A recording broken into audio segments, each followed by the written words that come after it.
एक बार एक गुरु शिष्य कहीं टहलते हुए जा रहे थे।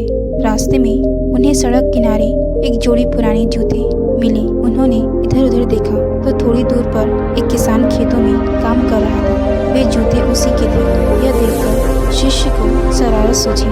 उसने कहा, गुरुजी, क्यों न हम ये जूते कहीं छुपा दें? फिर जब किसान यहाँ आएगा तो बड़ा मजा आएगा। गुरुजी ने कहा, किसी को परेशान करना अच्छी बात नहीं, बल्कि जूते छुपाने की बजाय हम दोनों जूतों में एक एक चांदी के सिक्के डाल देते हैं। फिर पास की झाड़ियों में छुपकर देखते हैं कि क्या होता है। जूतों में सिक्के डालकर दोनों झाड़ियों में छिप गए। थोड़ी देर बाद किसान वहाँ आया। जैसे ही उसने एक जूते में पैर डाला तो उसे जूते में कुछ होने का एहसास हुआ। उसने देखा तो चांदी का एक बड़ा सिक्का जूते में था। किसान ने आश्चर्य से इधर उधर देखा, लेकिन उसे कोई नहीं दिखाई दिया। उसने सिक्का जेब में रख लिया। फिर उसने दूसरे जूते में पैर डाला, उसमें भी एक सिक्का निकला। किसान भावुक हो उठा। उसने दोनों हाथ ऊपर उठाकर ईश्वर से कहा, हे भगवान, तू बड़ा दयालु है। आज मेरी बीमार पत्नी की दवा और बच्चों के खाने का इंतजाम तूने कर दिया। आज मेरा विश्वास दृढ़ हो गया कि तू सबका ख्याल रखता है। यह कहकर अपने आंसू पोंछकर किसान घर चला गया।